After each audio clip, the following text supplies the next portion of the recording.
सुबह सवेरे पाकिस्तान में बहुत खुशामदीद। दिस इज शिफा यूसुफ सही और मैं हूँ अवैस मंगलवाला। मेरी तरफ से भी आप सबको अस्सलाम वालेकुम। खुदा का शुक्र है कि उसने हमें आज की सुबह देखना नसीब फरमाई। जी शिफा यूसुफ सही जी, क्यों आज आपकी तबीयत हरी हरी हो रही है? बस हरी हरी हो रही है। हरी हरी तबीयत होती है, इंसान जो है वो फौरन उसका एक जो कुछ या तो आपके पास धन दौलत की बरसात हो रही है या फिर आप जो है वो ज़्यादा खुश हैं, आप जो है आपकी ज़िंदगी में कोई बड़ी तब्दीली आ गई है। वो होता है ना, ये हफ्ता कैसा रहेगा। हाँ, ये वो तो आप पढ़े, आप बताएं आपका कैसा रहा? 4-5 उन्होंने पैटर्न जुमले होते हैं, वही रखे हुए होते हैं, वही सबके लिए लिखे हुए होते हैं। इस हफ्ते किसी नाचाकी का इम्कान है। हाँ, इस या हफ्ते अपनी जेब को जरा टाइट रखिए, फजूल खर्ची से बचिए। हाँ, कोई मिलने वाला है। हाँ, ये 4-5 जुमले हैं उनके। वो हर एक कारोबारी फैसलों में एहतियात कीजिए। एहतियात कीजिए। जैसे बड़े हमारे कारोबार चल रहे हैं ना, कोई शक्लें देखो और फिर बात करो कारोबार चल रहे हैं, लेकिन सब एक ही जैसी बातें। लेकिन मजे की बात है लोग उस पर यकीन कर रहे होते हैं। मुझे इस पे बड़ी हैरत होती है कि लोग उस पर यकीन कैसे कर लेते हैं। और बड़े बड़े पढ़े लिखे लोगों को मैंने इस तोहम परस्ती में मुब्तला देखा है।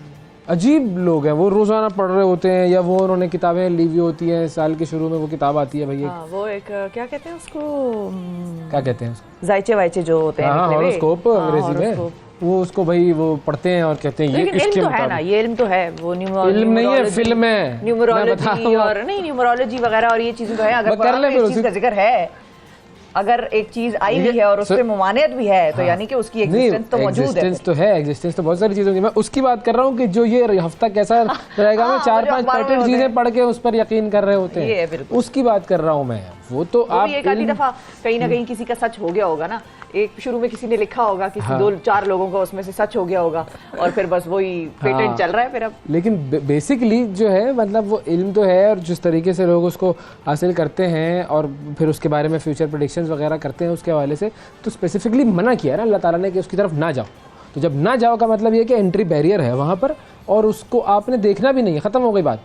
फिर उसके नए नए तरीके हरबे निकाल के आप कहानियाँ शुरू करते रहते हैं। बहरहाल मैं तो इस पर नहीं जो है वो बिल्कुल इसकी तरफ नहीं जाता हूँ, मेरी बड़ाई है। आप बताएं क्या आज आप कौम को आप प्रोग्राम के आगाज़ में क्या सुनाना चाह रही हैं, क्या खिताब करना चाह रही हैं, क्या बताना चाह रही हैं कौम को? बस यही कि अब शब बारात का सिलसिला है आज, और आज एक बड़ी अहम रात है। अपने सारे जो अगले मामलात हैं वो जरा सेटल करवाने का मामला होता है आज के दिन। अच्छा, वैसे तो ये कि रोजाना कोशिश करें सेटल करते रहें अपने सारे मामलात। बिल्कुल। और वैसे तो रोजाना ही एक आपका इम्तिहान भी होता है, उस पर आपको रिवॉर्ड भी दिया जाता है और आपको नजर आ जाती हैं डेली की बुनियाद पर आपके साथ जो अच्छाइयाँ हो रही हैं या किसी आजमाइश में अगर आप मुब्तला हैं। लेकिन मुल्क के लिए ज़रूर दुआ करें। हिसाब किताब की बड़ी अहम रात होती है और कोशिश करें, दुआ करें कि मुल्क का भी हिसाब किताब कुछ ठीक हो जाए। बिल्कुल, नंबर जो ऊपर नीचे हुए हुए हैं और उसकी वजह से आवाम के नंबर ऊपर नीचे हुए हैं वो ज़रा और नीचे आए और डार साहब के भी हिसाब किताब जो है वो दुरुस्त हो जाए। कुछ इस किस्म का भी है। दुआ करें, अपने आप को भी दुआओं में याद रखें, मुल्क को खास तौर पर दुआओं में याद रखें। बड़ी अहम शब है और अभी कुछ दिन पहले शब मेराज गुजरी थी, तो उसके हवाले से भी लोग बहुत उसको भी सीरियसली लेते हैं। और कुछ खास रातों के बारे में जब जिक्र किया गया है और जब बात हुई है तो फिर तो जाहिर है कि उन पर ज़्यादा तवज्जो देने की ज़रूरत है। वैसे तो जाहिर है आपको पता है कि कोई भी रात आपकी ज़िंदगी की आखिरी रात हो सकती है और अहम तरीन रात भी हो सकती है। अल्लाह मियाँ ने सुनने का वादा तो हर रात ही एक तरह से किया है। वो तो हर रात का ही मामला है। आप तहज्जुद के वक्त उठे, दुआ करें, अल्लाह ताला जो है वो उस वक्त जो है वो अर्श क्या होता है सबसे करीब आए हुए होते हैं। तो आपके पास अपॉर्चुनिटी तो रोजाना है, ठीक है। लेकिन बेसिकली मैं ये कहना चाह रहा था कि कोई भी शख्स ये ना समझे कि अभी मैंने बहुत आगे तक जिंदा रहना है और आगे बढ़ना है। कोई भी रात आपकी आखिरी रात हो सकती है और आखिरी रात हो सकती है, कोई बहुत बड़ी आजमाइश आ सकती है। मतलब आज आप अपने पाँव पे खड़े होके या बैठकर प्रॉपर तरीके से नमाज अदा कर सकते हैं, कल खुदा न खास्ता हो सकता है कोई ऐसी चीज़ आपके साथ हो जाए, ऐसा हादसा हो जाए कि आप बैठ के नमाज अदा करने पर मजबूर हो जाएं या लेट के हो जाए। तो ऐसी सिचुएशन से बेहतर है कि आप अल्लाह की तरफ रुजू ऐसे वक्त में करें कि जब आप बिल्कुल ठीक ठाक चाको जो बंद हैं और उसको एहसास इस चीज़ का भी हो कि जाहिर है मेरे बंदे ने मुझे याद किया, अपनी बेहतरीन भरपूर सलाहियतों के बाद उसने मुझे याद किया जबकि वो छोड़ भी सकता था। बिल्कुल ऐसा ही है, बिल्कुल ऐसा ही है। तो हम भी दुआ करेंगे, आप सब लोग दुआ करें जी। आइए अपनी नशिस्तों की तरफ चलते हैं। नशिस्त तो बर्खास्त का आपको पता है ये मामला, कुर्सी का मामला है। अहम है वैसे, वाकई ये कुर्सी अहम है।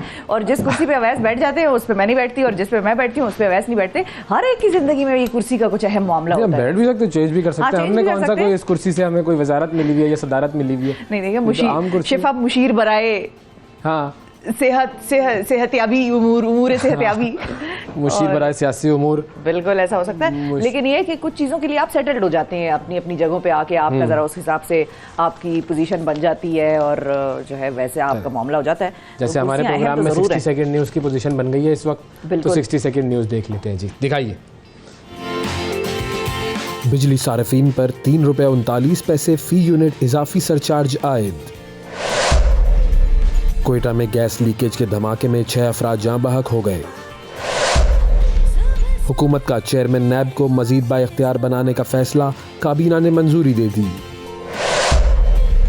दुनिया भर में इंटरनेट की बंदिश से आलमी मईशत को $24 अरब का नुकसान बर्दाश्त करना पड़ा। सऊदी अरब में रमज़ानुल मुबारक के दौरान कुरान पाक के 10 लाख नुस्खे तकसीम करने की मंजूरी। पाकिस्तान सुपर लीग में कोयटा ग्लैडिएटर्स ने दिलचस्प मुकाबले के बाद कराची किंग्स को 4 विकेटों से शिकस्त दे दी। ऑलराउंडर सोहेल तनवीर ने बैनुल अक़वामी क्रिकेट से रिटायरमेंट का ऐलान कर दिया। तुर्किया की मईशत को सहारा देने सऊदीया मैदान में आ गया, $5 अरब दे दिए। और पुलवामा हमले में हलाक फौजियों के अहले खाना की मोदी सरकार के हाथों तस्लीम, बेवाओं पर बदतरीन तशद्दुद। अब ये जो आखिरी जो खबर सुनी आपने, पुलवामा हमले में जो लोग भारत वाले जहाँ भाग हुए थे, ये उनकी बेवाएं वगैरह जो हैं उनको इन्होंने कुछ इमदाद देनी थी। अच्छा, अब वो इमदाद उनको नहीं मिली और उधर हो रहा था एहतजाज। ये ख़वातीन जो उनकी बेवाएं और वालदाएं थी उनकी वो एहतजाज कर रही थी और उसके बाद मोदी हुकूमत ने उनके ऊपर मारामारी कर दी। ये देखें, ये तो हरकतें यूज़ ऑफ फोर्स तो खैर मोदी सरकार के दौर में हमने जितनी देखी है बिल्कुल उसकी तो कोई मिसाल नहीं मिलती, ना भारत में और ना दुनिया के किसी और मेरे ख्याल मुल्क में मिली। मतलब और एक्सट्रीमिज्म तो बढ़ता ही जा रहा है, लेकिन बस वहाँ पर लोग जिंदा जिए जा रहे हैं, मजबूर है ना, क्या मजबूर है, क्या मुल्क तो अपना सारा छोड़ नहीं भाग सकता। और बहुत सारे हुक्मरान तो तब्दील कर सकते हैं ना, हुक्मरान तब्दील कर सकते हैं, लेकिन वो वोट इन करके मतलब they have voted him in. बिल्कुल, तो उनकी अपनी सोच भी कहीं ना कहीं बहुत हद तक इससे एक मुमासलत रखती है लोगों की, आवाम की सोच भी। और बहुत सारे लोग जो भागना चाहते हैं, जिनको अपॉर्चुनिटीज भी मिलती हैं, वो भी बड़ी वजूहात की बिना पर, मजबूरियों की बिना पर नहीं जा सकते मुल्कों से। बिल्कुल, इस किस्म का मामला। एजेंडा बताएं जी, आज के एजेंडा क्या है? एजेंडा बड़ा इंपॉर्टेंट है। आज के एजेंडा में कई अहम शख्सियात और कई अहम मौजूआत हैं जिन पर नहीं, मेरे बारे में ना बताएं, एजेंडा बताएं। एजेंडा से प्रोग्राम में क्या है? हाँ देखिए, एक तो हमारे प्रोग्राम में बहुत ही खास शख्सियत वो तो है ना, ठीक है, प्रोग्राम करेंगी ना, वैसे करेंगी। अच्छा, की हुई नहीं है। अच्छा, जुमले की साख पे गौर कीजिए, साख्त पे, अहम शख्सियत पे हाँ रुक गए थे। अहम शख्सियत शिरकत करेगी और बेहतरीन सिंगर, बेहतरीन गुलकारा तो ये हैं ही, लेकिन उससे बड़ी फिलेंथ्रोपिस्ट, उससे बड़ी सोशल वर्कर के तौर पर उभरी हैं और पूरा पाकिस्तान जो है वो इनको दाद दे रहा है। उनसे हम खास तौर पर मुलाकात करेंगे, बात करेंगे। यानी कि हदीका कियानी साहिबा जो है, हदीका कियानी साहिबा आज हमारे प्रोग्राम में मौजूद होंगे, उनसे बात करेंगे। सैलाब जद्दान के लिए उन्होंने बहुत अच्छा काम किया है, बहुत ज़बरदस्त काम किया है, तो उनके हवाले से बात होगी। और क्या उन्होंने प्रोजेक्ट बलूचिस्तान में मुकम्मल कर लिया है, इसके हवाले से हम उनसे पूछेंगे, जानेंगे कि भाई क्या क्या चीज़ें उन्होंने वहाँ पर कर ली है। बहुत बड़ा उन्होंने एक रिस्पॉन्सिबिलिटी उठाई थी और उसको तकरीबन काफ़ी हद तक पूरा कर लिया। बिल्कुल। फिर जी अंग्रेज़ी के हवाले से बात होगी। एक बड़े मशहूर सोशल मीडिया सेलिब्रिटी हैं, वो अंग्रेज़ी बोलते हैं और बड़े मज़ेदार तरीके से बोलते हैं, तो उनसे भी हम बात करेंगे। हाँ बिल्कुल, उनसे भी हम बात करेंगे। खास मुलाकात आपकी कराएंगे। बड़े मशहूर टिकटॉकर हैं जी, और वो भी अच्छा खासा लोगों को इन्फ्लुएंस कर रहे हैं। हाँ, उनको हंसाते हैं, उनको जो है वो ज़रा हंसाने का काम करते हैं। और आजकल के दौर में तो जहाँ पर इतनी अजीबोगरीब किस्म की परेशानियां हैं, तो हमें ऐसे लोगों की ज़्यादा ज़रूरत है कि जो लोगों को हंसाएं और थोड़ी देर के लिए परेशानियां भुलवाएं। बिल्कुल, तो ऐसा ही बिल्कुल हमारी फिर होगी मुलाकात और बातचीत। और हम बात करेंगे जी, हुकूमत के भी वज़ीर हैं, मुशीर हमारे साथ मौजूद होंगे। गुरबत के ख़ात्मे पर वो ख़ास तौर पर काम कर रहे हैं, बिस्प प्रोग्राम और ये सारे जो हैं वो उनकी एक तरह से उनकी लीडरशिप में अभी प्रोग्राम्स आगे बढ़ रहे हैं। उनके हवाले से भी ज़रा उन प्रोग्राम्स में भी बात होगी। और कल जरदारी साहब ने बड़ी अहम प्रेस टॉक की है। हाँ। उस प्रेस टॉक के कुछ अहम बात है। क्या कह दिया उन्होंने, ऐसा क्या कहा है मुझे बताएं। एक तो राजनपुर इलेक्शंस के हवाले से ज़रा उन्होंने जिक्र किया, फिर उन्होंने आने वाले जो इलेक्शंस होने हैं या नहीं होने, जो जिसके बारे में मखमसे का शिकार है पूरी कौम, उसके हवाले से 2-4 कमेंट्स किए।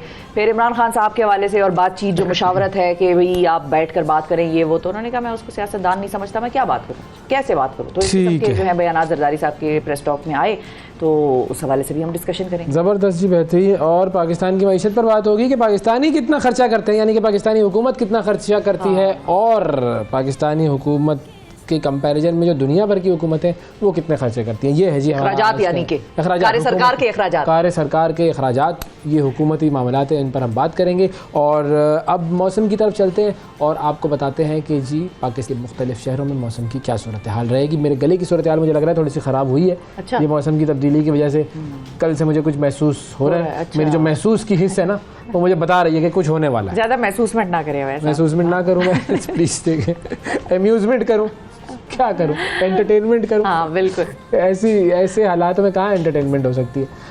अंडे लेने जाओ, डबल रोटी लेने जाओ तो एंटरटेनमेंट हो जाती है इंसान की फौरन। बिल्कुल ऐसा ही है। अब क्या चल रहा है वैसे? बहुत कुछ चल रहा है यहाँ पर भी, पाकिस्तान में भी और दुनिया भर में बहुत कुछ चल रहा है। तो ज़रा आपको बताते हैं। सबसे पहले तो बहुत अहम खबर, हज पॉलिसी का ऐलान कर दिया है हुकूमत ने। और हम सब जानते हैं कि जी हज करना जो है वो हर साहिब इस्तिताअत शख्स पर फ़र्ज़ है और हर मुसलमान के दिल में यह फ़रीज़ा अदा करने की ख्वाहिश सारी ज़िंदगी मौजूद रहती है। अच्छा, जो एक मरतबा हज कर ले उसको दूसरी मरतबा हज करने की, तीसरी मरतबा हज करने की ख्वाहिश बिल्कुल हमेशा होती है। हाँ। और ये एक बड़ा नेचुरल फिनोमेना है। लेकिन अब आम पाकिस्तानी के लिए ये फ़रीज़ा अदा करना इस्तात से बाहर हो चुका है। हुकूमत ने हज पॉलिसी 2023 का ऐलान कर दिया है और उसके मुताबिक अब हज के अखराजात कितने होंगे बता दूं? बताया नहीं जा रहा वैसे। 11,75,000 रुपये, 11,75,000 रुपये में हज होगा। ये सरकारी हज है। तो ये सरकारी हज जो है वो 11 लाख, प्राइवेट तो आप अंदाज़ा लगाएं 15 से ऊपर की कहानी होगी। और ये इस साल पाकिस्तान की तारीख का सबसे महंगा तरीन हज होगा। 11,75,000 रुपये के अखराजात इस पर होंगे। और वज़ीर ख़जाना इसाक डार साहब की ज़ेर सदारत इक़्तिसादी राब्ता कमेटी का इजलास था, उसमें हज पॉलिसी की मंजूरी दी गई और पाकिस्तान के लिए 1,79,210 अफराद का कोटा मुख्तस है। और सरकारी और निजी जो टूर ऑपरेटर्स हैं उनको 50-50% कोटा दिया जाएगा। अच्छा। और शुमाली रीजन के लिए हज अखराजात जो है वो 11,75,000 होंगे। जुनूबी रीजन के लिए हज अखराजात होंगे 11,65,000। और ये तो हम पहले बता चुके थे कि जी जो डॉलर में पेमेंट करेंगे उनको कोई कुरानंदाजी में शामिल नहीं होंगे, वो डायरेक्टली सिलेक्ट होंगे। यानी if you have dollars You can go directly। मुझे ऐसी एक फीलिंग आ रही है कि इस साल पाकिस्तान से हज के लिए जो अमूमी तौर पर लोगों का नंबर होता है ना, number of people going for हज, वो आम सालों से इस साल कुछ कम होगा। अच्छा, मेरी ये फीलिंग नहीं है। अच्छा, हाँ, आप देख लीजिए, ये कुरानंदाजी इस मरतबा भी होगी। लोगों के पास भी बहुत पैसा है और उसके अंदर होगा ये कि जो अमीर हज़रात पर ज्यादा जाएंगे। हाँ, एग्जैक्टली। आम गरीब आदमी वो कहते हैं ना कि भाई 5-10 साल उसने जमा किए और 2-2.5 लाख रुपए या 3 लाख 4 लाख रुपए जमा करके वो नहीं जा सकता। हाँ, वो जो एक मुतवस्सित तबके का इंसान है, शख्स है, वो उसके लिए तो कहानी बहुत ये मुश्किल हो गई जी। बिल्कुल, 11 लाख रुपए इज ह्यूज अमाउंट। 11,75,000 तकरीबन 12 लाख रुपए आप लगा लें। बाकी भी फिर उधर कुछ खर्चे वर्चे होते हैं, वो तो अलग जेब में इतना तो लेके जाता ही है कि कहीं अस्पताल जाने पड़ जाए, कोई टैक्सी की जरूरत हो, कोई बीमार हो जाए। जो गवर्नमेंट वाला होता है उसके अंदर जो है वो तो अस्पताल और जो डॉक्टर्स होते हैं, खाना पीना इंक्लूडेड होता है, कुर्बानी इंक्लूडेड होती है, वो सारी चीजें इंक्लूडेड होती हैं।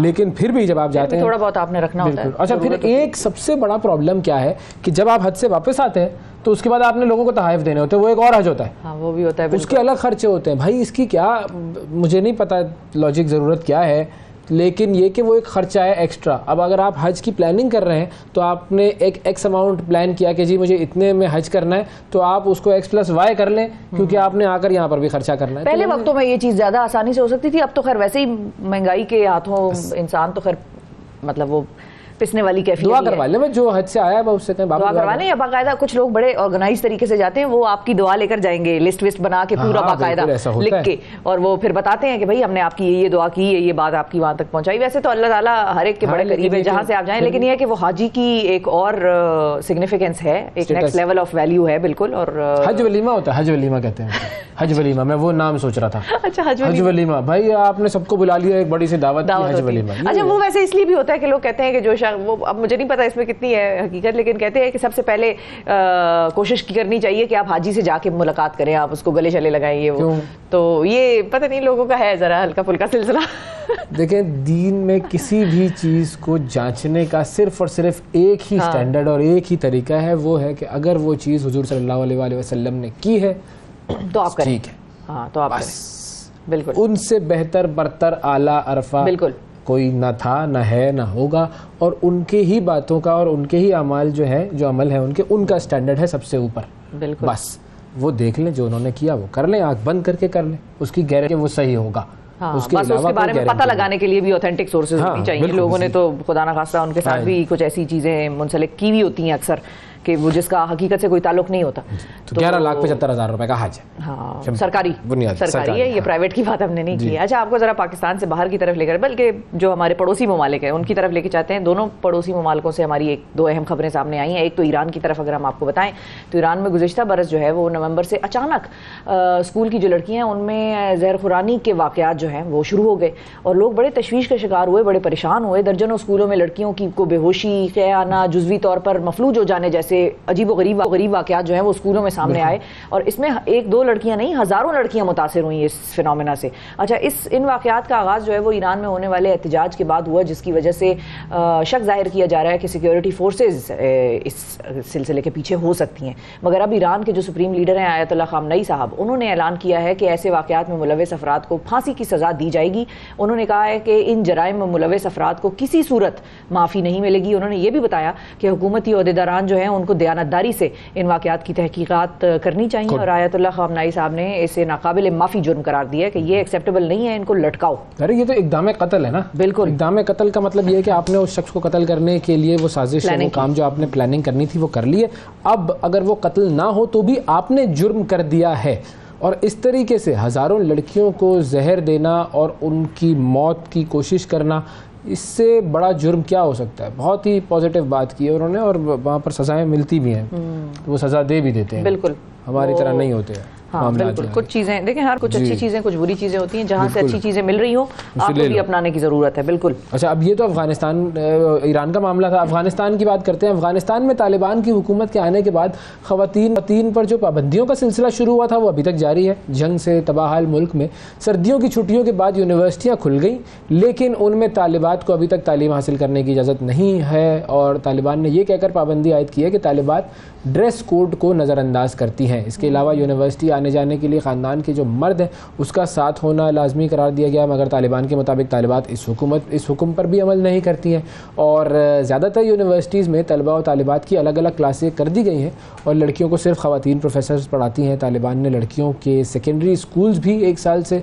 बंद किए हुए हैं। अगरचे तालिबान स्कूल बंद होने की वजूहात बताते हैं कि जी फंड्स की कमी है और सिलेबस को जो है वो इस्लामी तालीम के साथ वो हम आहंग कर रहे हैं, तो उसके लिए उन्हें वक्त चाहिए। असल वजह जो लोग कहते हैं वो तालिबान के अमीर जो है हैबतुल्लाह अख़ुंज़ादा, उनकी ख़वातीन से जदीद तालीम के मुतालिक अच्छे ख़यालात नहीं रखते, ये भी कहा जाता है। तो अब देखें ये वही स्टैंडर्ड आ जाते हैं। हुज़ूर सल्लल्लाहु अलैहि वसल्लम ने क्या फरमाया? बिल्कुल, इल्म हासिल करना हर मुसलमान मर्द और औरत पर फ़र्ज़ है। बिल्कुल। तो अब इल्म तो हासिल करना है, अब सिस्टम्स आपने बनाने हैं, सिस्टम्स इन प्लेस करने हैं। उन सिस्टम्स को इन प्लेस करने के लिए आप जितना जल्दी जितना काम करेंगे बेहतर करेंगे तो वो अच्छा होगा। हम असल में कल्चर और रिलीजन को मिक्स कर देते हैं तो इस तरह के मामला समझ ही नहीं आती। हालांकि पढ़े लिखे दानिश्वर लोग होते हैं, वो समझते नहीं है कि कल्चर एक जगह का किस तरह से असरअंदाज होता है और उस कल्चर को हम अक्सर रिलीजन बना के पेश कर रहे होते हैं पूरी दुनिया में और उस बात पे फिर हम तनकीद का भी निशाना बनते हैं। तो थोड़े अपने कॉन्सेप्ट को क्लियर करने की ज़रूरत है कि नबी अकरम सल्लल्लाहु अलैहि वसल्लम ने ख़वातीन के हवाले से क्या बताया है, क्या उनकी अपनी प्रैक्टिसेस थी, और क्लैरिटी आ जाएगी आपको कि हम क्या करते हैं और वो क्या कर गए। दुरुस्त। तो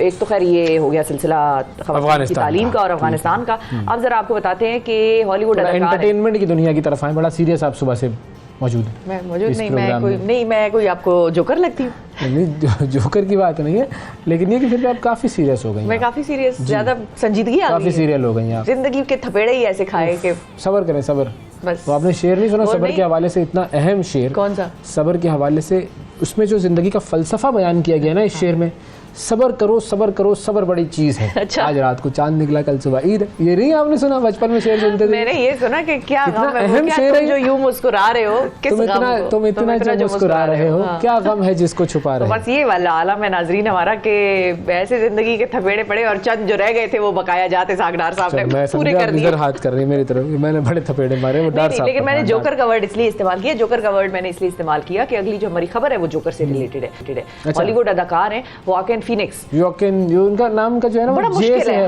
जैसे सैन जोजे कहते हैं, वो सैन होजे है एक्चुअली। बिल्कुल। तो वाकिन फीनिक्स जो है उन्होंने जोकर फिल्म में अदाकारी के जौहर दिखाए और दुनिया में शोहरत हासिल की। देखी थी आपने फिल्म? देखी थी? मैंने देखी नहीं थी।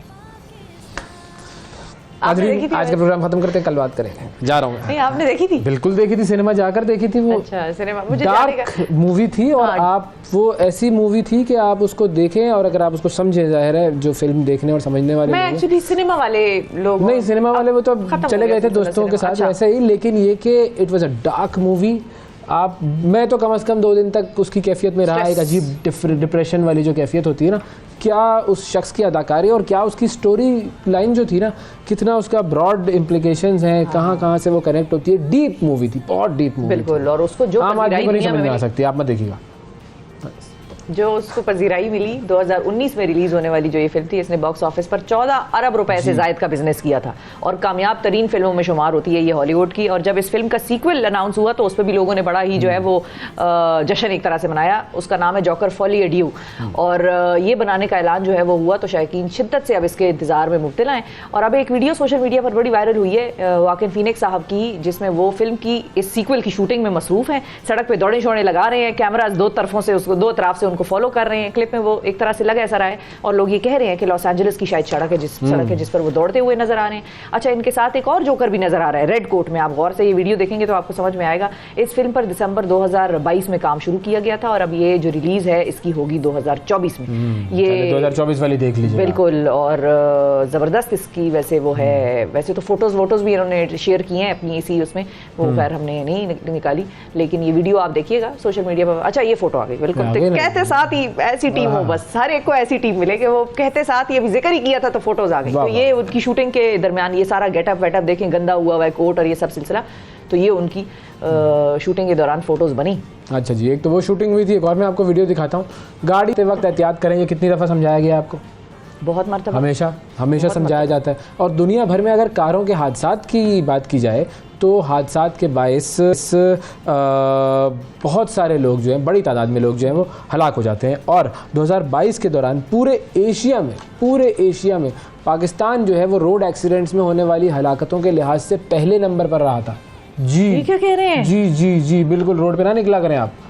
और वैसे वाकई पाकिस्तान में ट्रैवलिंग करते हुए या ड्राइविंग करते हुए वो लोग आपको मशवरा ये देते हैं कि आप खुद अपना ख्याल रखें। अच्छा, कराची के नंबर्स अगर मैं आपको बताऊं तो कराची पूरी दुनिया में ट्रैफिक हादसों में हलाकतों के हिसाब से 4थे नंबर पर रहा था और दुनिया भर में रोड एक्सीडेंट्स में हर साल तकरीबन 13.5 लाख अफराद हलाक होते हैं। Air travel is considered to be the safest. हम समझते हैं ना, जहाज़ में जा रहे हैं, जहाज़ क्रैश हो जाएगा। रोड एक्सीडेंट सबसे ज़्यादा होते हैं, लोगों की सबसे ज़्यादा जो तादाद है रोड एक्सीडेंट्स में हलाक होती है। और ये एक वीडियो है, ये प्लीज़ ये आपको इसलिए दिखाई जा रही है कि आप खुदारा इसको देखें और कुछ होश के नाखून लें। चिली का शहर है पुरान के, उसमें ये ट्रैफिक हादसा हुआ है, इसकी वीडियो देखें आप। और टोल बूथ से किस तरीके से ये गाड़ी आकर टकराई है और उसके बाद तो कुछ नहीं बचा, टूट फूट का शिकार हो गई फौरन ही, मतलब टुकड़े इसके। ओवर स्पीडिंग इस कदर। मैं आपने अपनी आंखों से सबसे खतरनाक एक्सीडेंट कोई देखा है?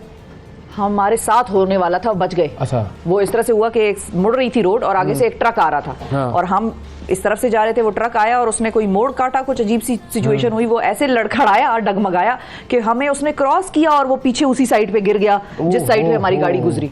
तो हम खैर निकल गए और वो आके वो यूं टर्न था और कुछ उसका वो इम्बैलेंस बेसिकली ट्रक जो था, और वो ये भी नहीं था कि लोडेड था। इतना बड़ा होता है, स्पीड उसकी होती है, तो इम्बैलेंस हो जाए तो गिरने का उसके चांस होता है और लगने का चांस होता है। तो मैंने अपनी आंखों के सामने ये चीज देखी जिससे हम बचे। मैं खुद कई मरतबा बचा हूँ, अपनी गलती भी है, ऐसा नहीं है कि मैंने कभी गलती नहीं की है। बिल्कुल, मोबाइल फोन इस्तेमाल करना एक इंतहाई गैर मुनासिब और गैर जिम्मेदाराना काम है जो हम अक्सर कर रहे होते हैं, हम सब कर रहे होते हैं। बिल्कुल, तो कई मरतबा मैं भी बचा हूँ और दूसरों की गलतियों से भी हम एक्सीडेंट होते होते बचे हैं। अल्लाह ताला का शुक्र है, अल्लाह ताला सबको हिफाजत में रखे, लेकिन खुदारा अपनी हिफाजत के लिए खुद भी इकदाम जरूरी है। और बाइक वाले हजरात जरूर हेलमेट पहने, जरूर। बिल्कुल। नाजरीन, खबरें हो गई जी, वक्फा ले लें। वक्फा ले लेते हैं, वक्फे के बाद जब हम वापस आएंगे प्रोग्राम आगे बढ़ाएंगे। मिलते हैं ब्रेक के बाद। सुबह सवेरे पाकिस्तान, सुबह सवेरे पाकिस्तान। वेलकम बैक जी। सुबह सवेरे पाकिस्तान में एक मरतबा फिर खुशामदीद। सोशल मीडिया का ज़माना है, बहुत सारे लोग ऐसे हैं जो कि सोशल मीडिया पर वीडियोस बनाते हैं, कंटेंट बनाते हैं और मकबूल हो जाते हैं। और आज आपकी मुलाकात ऐसी ही एक शख्सियत से हम करवाएंगे। भुट्टो साहब जो हैं वो अंग्रेज़ी में कंटेंट बनाते हैं और ख़ूबसूरत अंग्रेज़ी बोलते हैं, गुलाबी अंग्रेज़ी बोलते हैं और उनकी अंग्रेज़ी सुनकर सब लोग महसूस होते हैं। राजा अयाज भुट्टो साहब हमें ज्वाइन कर रहे हैं, जो कि पेशे के एतबार से कारपेंटर हैं और अंग्रेजी बोलने के शौकीन हैं और लोगों को एंटरटेन भी कर रहे हैं। अपना भी एंटरटेनमेंट उन्होंने ढूंढा हुआ है। राजा साहब अस्सलाम वालेकुम। How are you? वालेकुम अस्सलाम, I am fine and I am very happy. अच्छा ये बताइए, why are you happy? Please explain. Thank you so much, big big thank you. मैं आपका बहुत बहुत शुक्रगुजार हूँ, आप सारी टीम का बहुत शुक्रिया। You are today me joining this programme, invite me. आज आपने मुझे अपने प्रोग्राम में बुलाया और मुझे इनवाइट किया, इसलिए big thanks, I am very happy. क्या बात है, जबरदस्त। ये बताएं कि आप हैं तो कारपेंटर, तो कारपेंटरी करते करते अंग्रेजी किससे और कैसे सीखी आपने? This I am only one carpenter man, my shop city joy, okay, and मैं फन के तौर पे वैसे स्टेज ड्रामे करता रहता हूँ। I am my city joy stage programme, little stage programme, छोटे छोटे प्रोग्राम करते रहते हैं। So I am funny view English type make videos. मैं एक फन के तौर पे इंग्लिश को जो है कि उस पर वीडियो बनाता हूँ। सही, तो मुझे ये बताएं कि आपने तालीम कहाँ तक हासिल की है? My education middle 8th class, मैंने 8 जमात पढ़ी है। 8 क्लास जी, ओके, वेरी गुड। चले, अच्छी बात है। और आपने ये जो अंग्रेज़ी वीडियोस, इस तरह की फ़नी अंग्रेज़ी वीडियोस बनाने का आइडिया आपके जहन में कैसे आया? My idea come is my brain, मुझे ख्याल आते हैं मेरे दिमाग में सेंटेंस जोड़कर। एंड पहली वीडियो जो मैंने बनाई थी वो फन के तौर पे एक अपने दोस्तों के ग्रुप के लिए बनाई थी। आई एम जोई सिटी ऑफ गुड हस्बैंड, मतलब वो सिंधी में कहते हैं कि माँ जोई जो चंगो मुड़साया, today available tomorrow not available, मतलब कि आज हूँ कल नहीं रहूँगा। तो मैंने एक ग्रुप दोस्तों के लिए व्हाट्सएप पे ये वीडियो भेजी तो उससे कोई रेस्पॉन्स नहीं मिला। अचानक मैंने I am uploading this Facebook page video, तो मैंने वो पेज पे डाली तो वायरल हो गई। तो मी कंटेंट फाउंड, तो मुझे एक कंटेंट मिल गया। कितनी वायरल हुई ऑल राउंडर? तो साहब कितनी वायरल हुई थी, कितने लोगों ने देखी थी वो भी तकरीबन उस टाइम के हिसाब से मेरे पेज पे तो कम व्यूज आए थे, मतलब जबकि लोगों ने जब लगाई थी तो मिलियंस व्यूज आए थे। जैसे दूसरी वीडियो में आई थी, यू हैव व्हाट इज, तुम्हारे पास अच्छा क्या है? मी हैव मॉम इज, मेरे पास माँ है। This video viral, millions viewers YouTube and Facebook, YouTube पे और फेसबुक पे भी बहुत चली थी। अल्लाह का शुक्र है, अल्हम्दुलिल्लाह। My all videos upper level videos, जब एक के ऊपर वायरल जाती है, मिलियंस व्यूज आते हैं मेरे वीडियोस पे। माशाल्लाह। तो अब आपके कितने फॉलोअर हैं सोशल मीडिया पर? My follower Facebook 1,34,000 follower. New page create 1 years 2 years old page. हाँ, क्या बात है, जबरदस्त। और फैमिली, अपनी फैमिली के बारे में भी जरा बताएं। वो भी टिकटॉक पे आपको इतना ही देखते हैं और उनको भी मजा आता है आपकी वीडियोस देख के? उनके साथ भी बनाते हैं या नहीं, बिल्कुल बस सिर्फ आप ही होते हैं वीडियोस में? नहीं, वो मैं अपने बच्चों की तस्वीरें शेयर वगैरह करता रहता हूँ। And my family, my 4 kids, मेरे 4 बच्चे, 1 वाइफ, 1 बीवी है, एंड 1 मी, और 1 मैं हूँ। पूरी फैमिली में 6, हम 6 हैं। तो I create videos, beautiful comments, अच्छे कमेंट्स आते हैं तो दिल खुश हो जाता है। but not my videos bad listen and bad words. मैं कोई गलत वर्ड्स इस्तेमाल नहीं करता, ना ही कोई मैं गलत वीडियो बनाता हूँ। उसके बावजूद भी बैड कमेंट्स कमिंग, उसके बाद भी गलत कमेंट्स आते हैं। My this location pen is, मुझे इस जगह पे दर्द होता है। एंड माय फैमिली, वो कहते हैं कि इतनी मेहनत करके वीडियो बनाते हो और कोई गलत काम भी नहीं करते, कोई गलत चीज़ भी इस्तेमाल की, उसके बावजूद भी ऐसे कमेंट आते हैं। तो मैं कहता हूँ रहने दो, इग्नोर करो और आगे बढ़ो। Running and your one day your on sky fly, और एक दिन आप आसमान में उड़ेंगे, पीछे मुड़ के नहीं देखेंगे। भाई देखिए, अपना दिल साफ रखे, प्लीज वॉश योर हार्ट। बस सिर्फ ऐसी बात होनी चाहिए, दिल साफ होगा ना तो जिंदगी आसान होगी। क्लीन योर हार्ट, वैसे वॉश क्यों? अच्छा वॉश नहीं, clean my heart, clean my heart, clean. मुझ में भी एक डायलॉग सुनाऊं मैं आपको? क्लीन माय हार्ट, बिल्कुल जबरदस्त। हाँ, अवैस को हम अंग्रेजी सिखाएंगे। भुट्टो साहब अवैस को अंग्रेजी सिखाए। हाँ तो फर्स्ट डायलॉग में आपको एक अंग्रेजी का बताता हूँ, अंग्रेजी वाली, ठीक है। We stranger from no hand mix, समझिए साहब, आपको समझ आ रही है? वी हैंड फ्रॉम, जी मतलब क्या हुआ है?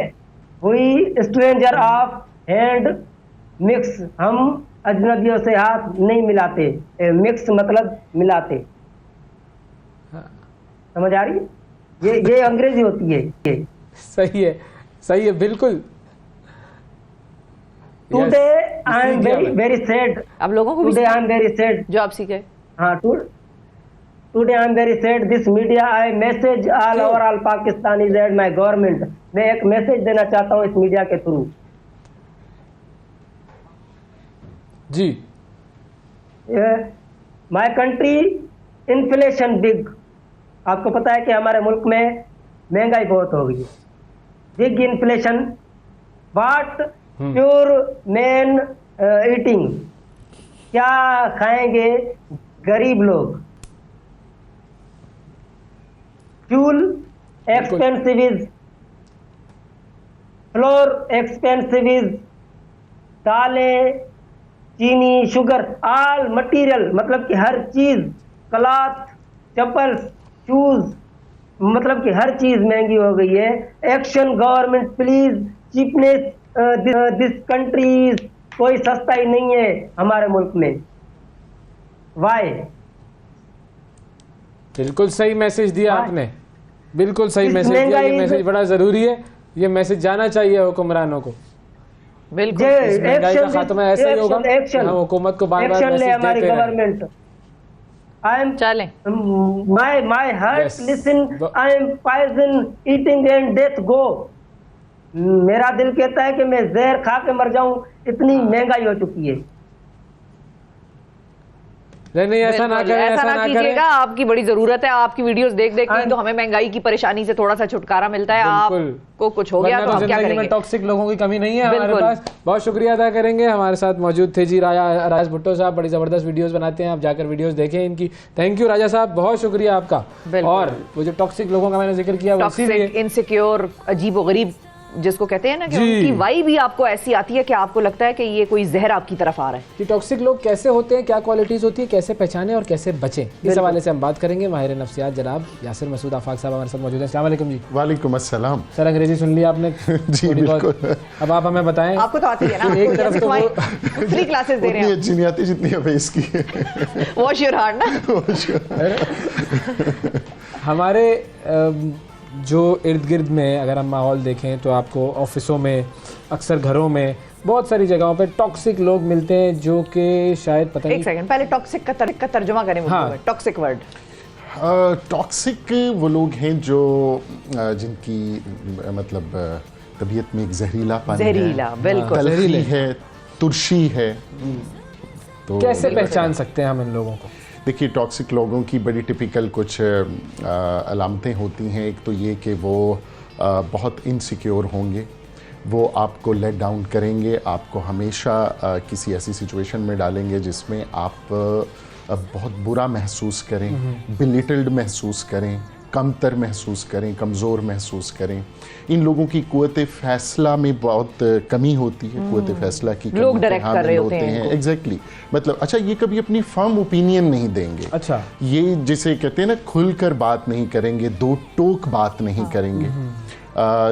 और दूसरा ये है कि अगर हम थोड़ा सा मेटाफिजिकल लेवल पर जाएं तो आपको बड़ी नेगेटिव वाइब्स फील होंगी, आप अनकंफर्टेबल फील करेंगे। अच्छा, एक और अलामत बड़ी अहम है कि इनकी हमेशा हालात यात अपनी ज़िंदगी के मामलात में जो एट्रीब्यूशन होगी ना, मुहर्रकात का जो की निशानदही होगी, हमेशा इनकी ज़ात से बाहर होंगे। अच्छा, ये कोई जिम्मेदारी नहीं दिखाएंगे, आपको अपनी किसी कॉल ऑफ फेल की कबूल करते हुए नजर नहीं आएंगे। यानी हर गलती दूसरे की गलती है, दूसरे की गलती नहीं होती। अच्छा, दूसरा एक कॉन्सेप्ट है, अंग्रेजी में हम उसको गैस लाइटिंग कहते हैं। हाँ, गैस लाइटिंग। ये करेंगे, ये आपको ये बावर करवाने पर मुसर रहेंगे कि जनाब मेरी जिंदगी में जितनी भी मसाइब, मुश्किलें और तकलीफें हैं ना, उसमें खातिर खा हिस्सा आपका है। वरना मैंने तो देखे मेरा तो दिल वॉश्ड है। तो मेरे दिल इसमें दो तरह के लोग हैं। एक आपने शुरू में जब डिफाइन किया ना उनको, टॉक्सिक लोगों को, तो आपने कहा तुर्श और एक कड़वाहट सी उनमें होती है। अब एक वो लोग हैं जिसके बारे में हम आमतौर पर ये जुमला भी सुनते हैं कि इसके नाक पर हर वक्त गुस्सा बैठा रहता है, लेकिन दिल का बड़ा ये नरम और अच्छा इंसान है। एक वो भी है कड़वे शदीद हैं, एक्सप्रेस करेंगे तो कड़वाहट उबले। उसमें हम कह सकते हैं कि कुछ टेम्परामेंटल हो गए, लेकिन अच्छा, वो टॉक्सिक क्यों नहीं होंगे? अगर कोई टेम्परामेंटल, कोई एग्रेसिव रुझान रखने का हामिल, कोई चिड़चिड़ा, आपको कैसे पता चलेगा जी दिल का साफ है? वो माजरत करेगा, वो अपने किसी गलत रवैये की तलाफी करेगा, शर्मिंदा होगा, शर्मिंदगी का एहसास करने के बाद उसका इजहार भी करेगा। सिर्फ दिल में नहीं रहेगी। अगर आप शर्मिंदा हो दिल में नहीं, लेकिन आपने अपनी अना का बड़ा सा बुत जो है वो रखा, वो हाँ बिल्कुल सही। तो फिर अगर मैं, लोग कहते हैं इन्फ्लेटेड ईगो, मैं कहता हूँ इन्फ्लेमेटेड ईगो। सो जिन लोगों की इन्फ्लेमेटेड ईगो होती है, और ये हमेशा किसी न किसी एहसास कमतरी की बिना पर टॉक्सिसिटी जो है ना रवैयों में आती है। अच्छा, अब ये जो टॉक्सिक लोग होते हैं, इनके साथ अगर आप रहते हैं तो आपकी जिंदगी पर क्या असर होता है? अच्छा, हमारे मिरर न्यूरॉन्स हैं, मैं हमेशा इस पे बात करता हूँ। कोई जमाई ले रहा होता है, आपको जमाई आती है, कोई नींद कर रहा होता है, आपको नींद आना शुरू हो जाती है, वनूदगी। टॉक्सिसिटी कैस्केड करती है। अच्छा, अगर आपने प्रॉपरली डिफेंड ना किया खुद को, इससे खुद को बचाने की एक मुतहरिक कोशिश, एक्टिव एक एफर्ट ना की, तो फिर आपके अंदर भी आ जाती है वो कड़वाहट, वो तुर्शी जो है फिर आपके रवैये में भी जी बिल्कुल आ सकती है। आप शेयर कर सकते हैं उस टॉक्सिसिटी को। तो अब अगर आपके इर्द गिर्द हैं ही उस किस्म के लोग, मिसाल के तौर पे ऑफिस में जिनके साथ इंटरेक्शन भी आपका डेली का है या बहुत ज्यादा का है, या फिर आपके घर में कोई ऐसा शख्स है जो कि, अच्छा, इसमें मैं एक फार्मूला देता हूँ। हम कहते हैं कि person is an average of 5 persons he और she interacts the most, right? पुराना है ना, man is the known by the company, ये उसकी सुपरलेटिव फॉर्म है। अच्छा, मैं इसे 5 से कहता हूँ 10 कर दीजिए। चलो सही। 3, 4, 5 लोगों को तो आप अवॉइड नहीं कर सकते, अपने बॉस को, अपने स्पाउस को, अपने पेरेंटल या सिबलिंग्स को। लेकिन देखिए 2-3 घंटे का ही प्रोग्राम है ना, उसके बाद के बाकी के 3-4 लोगों को आप चूज कर सकते हैं। तो ये एक मुगालता है कि अगर हम कहें जी कि आप बस 100 लोगों से मिल रहे हैं तो 100 के 100 लोग टॉक्सिक हो गए, ऐसा नहीं, तो फिर इसका मतलब है कि आप में भी वो अलामतें मौजूद हैं। इसका मतलब है आप भी कुछ अच्छाई देख ना पाए। तो इसलिए ऐसा नहीं है, होस्ट कभी-कभी अच्छे भी होते हैं, कुछ अच्छे भी होते हैं। सही है, लेकिन अगर घर वाले ऐसे लोग हैं जिनके साथ आपका उठना बैठना सारा मतलब जिंदगी गुजारने वाला कोई पार्टनर आपका ऐसा है, लाइफ पार्टनर, तो फिर अब क्या करना है? अच्छा, अब ये एक देखिए, आप यूजुअली जैसे कभी खुदा न खास्ता कि टर्मिनल इलनेस में मुब्तला लोग होते हैं, जो डिमांडिंग भी हो रहे होते हैं, जिनकी तरफ से आपको पेन भी आ रहा होता है, आप उनको कैसे हैंडल करते हैं? एक तो चीज़ ये जान लीजिए कि टॉक्सिसिटी का हामिल कोई फर्द जो है किसी ज़हनी और जज्बाती बहरान का, बीमारी का शिकार है। तो पहली चीज़ ये है कि आप थोड़ा सा कंपैशन और फॉरगिविंग एटीट्यूड क्रिएट करेंगे अपने अंदर। दूसरा ये कि हरगिज़ इस फॉरगिविंग और कंपैशनेट एटीट्यूड को अपने लिए ऐसा जवाज़ नहीं बनाएंगे कि जिसके नतीजे में आप मिजरेबल और पिटिएबल हो जाए। सो आपने, अगर आप सेल्फ केयरिंग और सेल्फ कंपैशनेट होते हुए, आपने पहले तो ये रियलाइज करना है कि आप एक टॉक्सिक रिलेशनशिप में आ गए हैं। सही है। इसको डिनाई ना करें, इसको कबूल कीजिए। उसके बाद फिर आपने ये देखना है कि इस टॉक्सिसिटी को ऑफसेट करने के लिए पहले तो वे कर लीजिए टॉक्सिसिटी की शिद्दत क्या है। कहीं आप इसको मैग्नीफाई करके तो नहीं देख रहे, अंडरमाइन भी ना करें लेकिन मैग्नीफाई भी ना करें। सही है। एक स्पाउस के साथ, पेरेंट के साथ, सिबलिंग के साथ आपके दिन का कितना हिस्सा गुजरता है जिसके अंदर आपको लामहला इस टॉक्सिसिटी को रिसीव करना है। जो नहीं गुजरता है कि आप उसमें कोई ऐसी एक्टिविटी, ऐसी लाइफस्टाइल, ऐसी अपनी जो मसरूफियात ढूंढ सकते हैं जिसमें उस टॉक्सिसिटी को ऑफसेट कर सकें, हेल्दी रिजिलियंस अपना सकें, कुछ 2-4 एंटी टॉक्सिक लोगों के साथ गुजारें ताकि जब आपको दोबारा उसी सूरत हाल में जाना पड़े तो आप कोप कर सकें। अपने कोपिंग रिजिलियंस पे काम करना है। तीसरा मैं एक बात जो कहने जा रहा हूँ, शायद सोशली उसको बहुत जल्दी एक्सेप्ट ना किया जाए कि जब ताल्लुक बोझ बन जाए तो उसको भूलना बेहतर, मजबूरी बन जाता है। तारुफ रोग बन जाए तो उसको तोड़ना अच्छा, वो अफसाना जिसे तकमील तक लाना नामुमकिन हो उसे खूबसूरत मोड़ देकर छोड़ना अच्छा। सो आपने मतलब आग में उतनी तपिश लेनी है जितने में आप बर्दाश्त कर सकें, उसके बाद आप जलने लगे वहाँ जल आपको बुझाना चाहिए। ये बड़ी अहम बात की आपने। आखिर में जाते जाते कोई ऐसी किताब आप रेकमेंड करेंगे हमारे नाजरीन को जो पढ़ें और उस पर फ़ायदा होगा उनको? जितनी भी पॉजिटिव साइकोलॉजी की कुछ किताबें हैं, positive psychology for self help, positive psychology के कुछ कॉन्सेप्ट्स हमें जानने की ज़रूरत है। हमें इमोशनल इंटेलिजेंस पे लर्निंग बहुत ज़रूरी है हर फर्द को। हमें experience of flow and flourishing, हम फ्लरिश कैसे कर सकते हैं, और रूटीन में, डेली में, रिक्रिएशन में ढेर सारे पैसे खर्च करके नहीं, एक अमूमी दिन के अंदर हमने फ्लरिश कैसे करना है, हमने अपने पैशन के साथ कैसे रिकनेक्ट करना है, अपने पैशंस कैसे आइडेंटिफाई करने हैं और इग्नाइटेड रखने हैं, उनको जिंदा रखना है। इसके मुतालिक जो है बहुत सा ऑथेंटिक लिटरेचर मौजूद है। रोटिवेशनल स्पीकर से बचें खुदारा, और मोटिवेशनल से भी बचें क्योंकि वो फ़र्क इतना नहीं है। ऑथेंटिक लिटरेचर जो है उसको सब्सक्राइब करें। बहुत शुक्रिया अदा करेंगे यासिर मसूद आफाक साहब हमारे साथ मौजूद थे। टॉक्सिक लोगों से बचना है और जब आप बचेंगे तो आपकी ज़िंदगी बेहतर होगी, आपको फ़र्क महसूस होगा कि जी ये टॉक्सिक लोग जो थे वो कैसे आपकी ज़िंदगी को ख़राब कर रहे थे। वक्फा लेते हैं, वक्फे के बाद दोबारा हाजिर होंगे। Stay with us. सुबह सवेरे पाकिस्तान, सुबह सवेरे पाकिस्तान, सुबह सवेरे पाकिस्तान। वेलकम बैक जी। सुबह सवेरे पाकिस्तान में एक मरतबा फिर खुशामदीद। अब ज़रा हम बात करते हैं कुछ सोशल वर्क की, और ये सोशल वर्क भी जुड़ा है एक ऐसी शख्सियत से जिनका ताल्लुक़ फ़नून लतीफ़ा से रहा है, फ़नून लतीफ़ा से है, और जब उन्होंने गीत गाए तो कमाल गाए, बिल्कुल, और अदाकारी भी की, और बहुत सारी जो कह लीजिए मतलब हर फन मौला किस्म की खातून है। और सोशल मीडिया जब वो सोशल वर्क करने के लिए आए, सोशल मीडिया में बड़े फॉलोअर्स हैं उनके, और उनके सोशल मीडिया के फॉलोअर्स को पता चला कि जी उन्होंने सोशल वर्क करना शुरू किया है, ख़ासतौर पर सैलाब के हवाले से, तो फिर देखें कि कैसा ज़बरदस्त और ज़बरदस्त पजीराई हुई। उन्होंने भी अपने प्रोजेक्ट्स को शेयर करना शुरू किया और ज़ाहिर है लोगों ने फिर उसमें और ज़्यादा एतमाद कायम हुआ, लोगों ने फंडिंग उनके लिए भेजनी शुरू की, डोनेशंस दिए, और जितनी बड़ी वो गुलकारा या अदाकारा हैं उससे कहीं ज़्यादा बड़ा उन्होंने ख़ुद को एज अ फिलैंथ्रोपिस्ट दुनिया के आगे पेश किया, और उन्होंने ये साबित किया है कि जब कोई करना चाहे तो वो कर सकता है। मार्टिन लूथर किंग जूनियर का एक कॉल है कि doing right thing, there is no right time for doing the right thing. तो हर चीज़ को करने का कोई ख़ास सही वक्त नहीं होता, आप सही चीज़ करें तो वक्त ठीक कभी भी कर सकते हैं। बिल्कुल। हदीका कियानी साहिबा की बात कर रहे हैं, हमारे साथ मौजूद हैं हदीका कियानी साहिबा। अस्सलाम वालेकुम। वालेकुम अस्सलाम, कैसे हैं आप लोग? बिल्कुल ठीक है, बहुत शुक्रिया हदीका, आपने वक्त निकाला प्रोग्राम के लिए, और बहुत शुक्रिया जो आपने ये काम का बेड़ा उठाया। ज़बरदस्त लोग तारीफ़ें कर रहे हैं। कल हमने अपने सोशल मीडिया पेजेस पे जब फ्लायर फेंका कि Hadiqa Kiani is joining us, और वही आपके काम की वजह से, सोशल वर्क की वजह से हमें ज़ाती तौर पर मैसेजेस आने रिसीव होने शुरू हो गए कि भाई हदीका को कैसे डोनेशंस भेजनी है, और उनको ये बताइएगा कि हम कभी उनसे मिले नहीं हैं। और ये सियासतदानों की मैं बात कर रही हूँ कि हम हदीका से कभी मिले नहीं हैं, लेकिन उन्होंने साबित किया कि वो एक बहुत बड़ी खातून है। Thank you so much. ये आप लोगों का प्यार है और ये अल्लाह ताला ने एक इज़्ज़त से नवाजा है, तो मैं बहुत शुक्रगुजार हूँ। और आप लोगों का शो मैं बहुत इंजॉय कर रही थी, और बहुत खूबसूरत अल्फाज आप लोग अभी एजुकेट ही कर रहे थे लोगों को, जो कि लोगों को पता भी हैं, लेकिन हम अपनी आम रोज़मर्रा की ज़िंदगी में उस तरह के अल्फाज को इस्तेमाल नहीं करते, जो कि वाकई बहुत खूबसूरत हैं। ये तसव्वुर की जो आप बात कर रहे थे, बहुत अच्छी बात हो रही थी ये।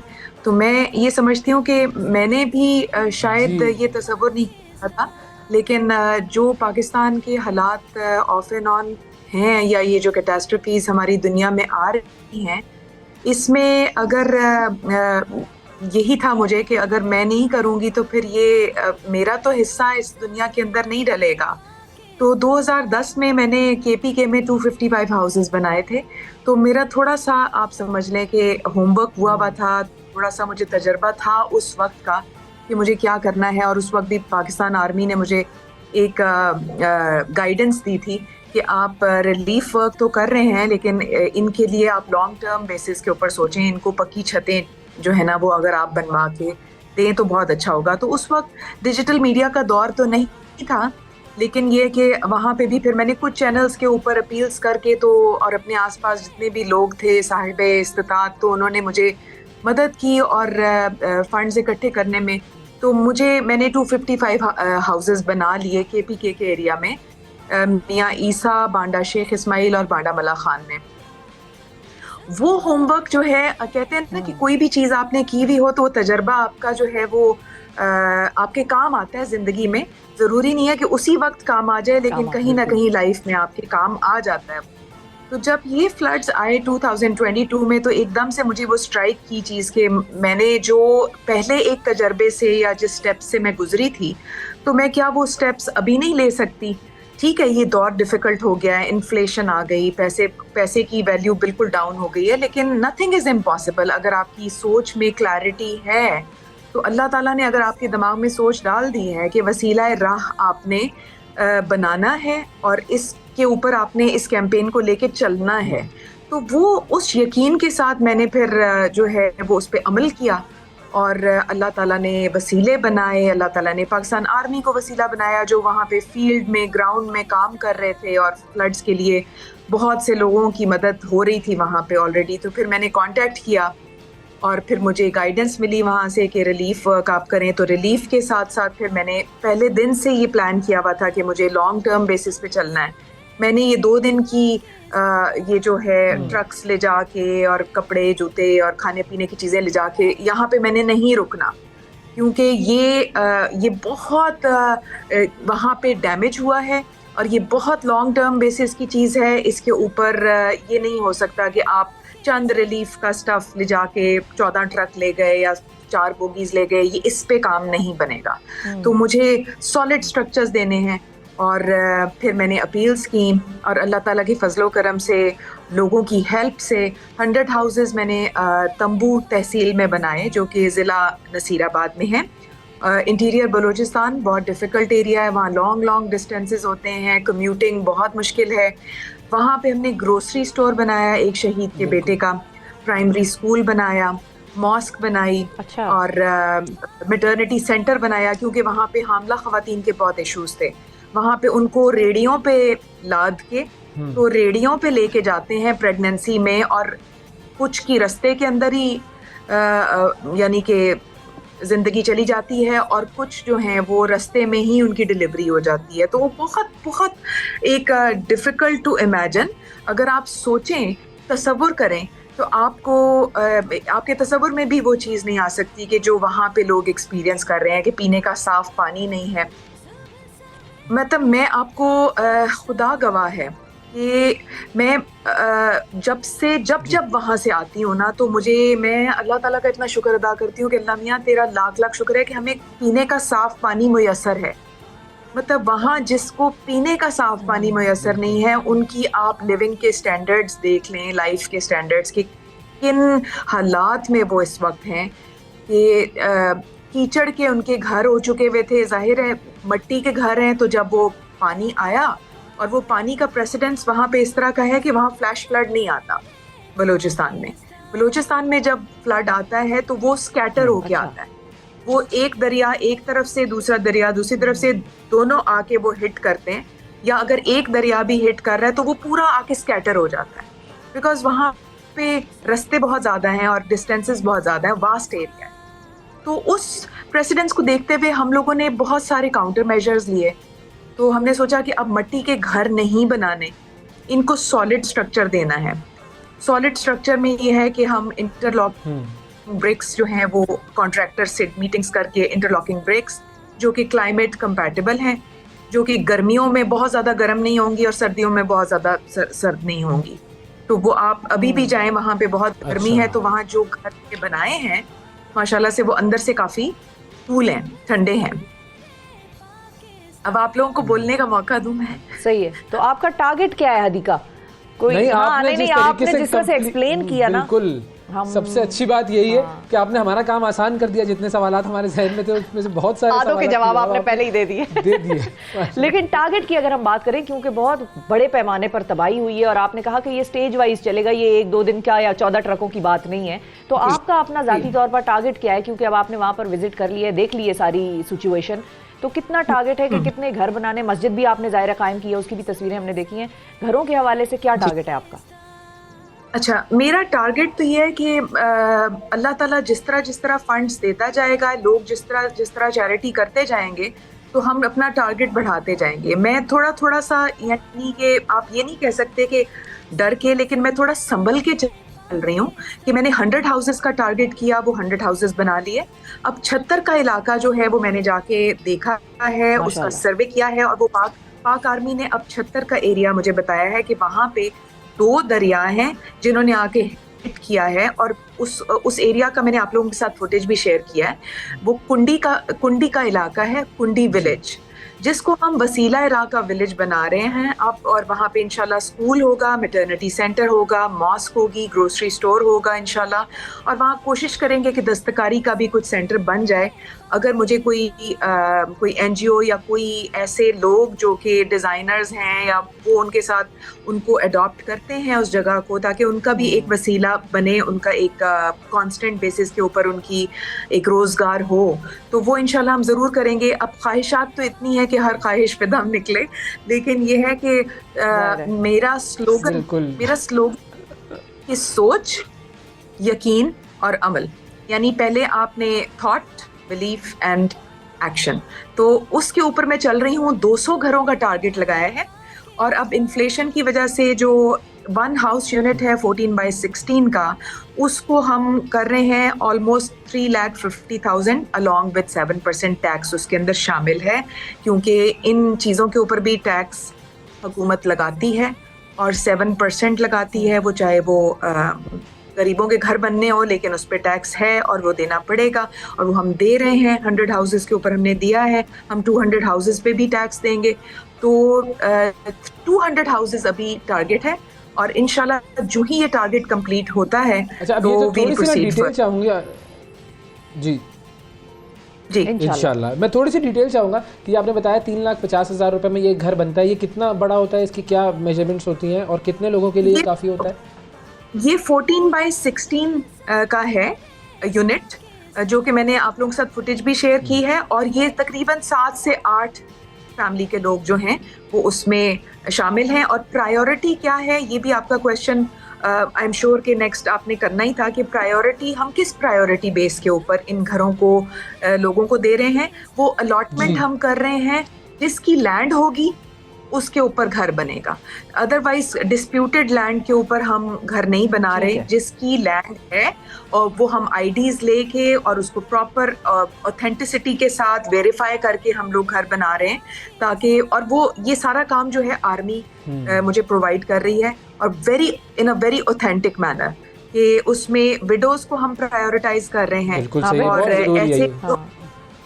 ऐसे घरों को जहाँ पे मर्द हजरात जो हैं वो नहीं हैं, या फिर बूढ़े हैं, या फिर उनके हालात इस तरह के हैं कि बिल्कुल, यानी 7-8 बच्चे हैं और घर में कमाने वाला भी कोई एक इंसान, मतलब हम उस तरह से प्रायोरिटी दे रहे हैं। बट विडोज को मैंने टॉप प्रायोरिटी पे रखा है वहाँ पे।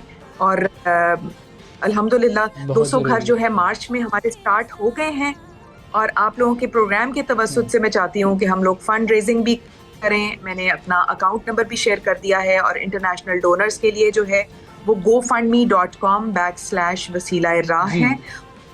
भी मेरे डिजिटल प्लेटफॉर्म पे आपको नज़र आ जाएगा, वसीला-ए-राह ऑफिशियल इंस्टाग्राम पेज के ऊपर। तो आप उस पर जो है कांटेक्ट कर सकते हैं। मार्च में घर स्टार्ट हो गए हैं और इंशाल्लाह हमारा टारगेट है सितंबर में इसको ख़त्म करने का 200 हाउसेस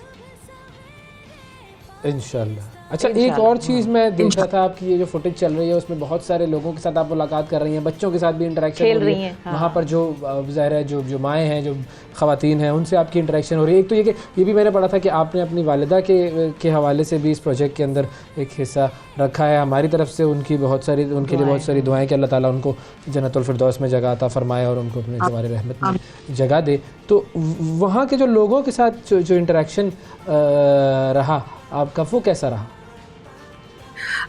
इंटरेक्शन ऐसे था कि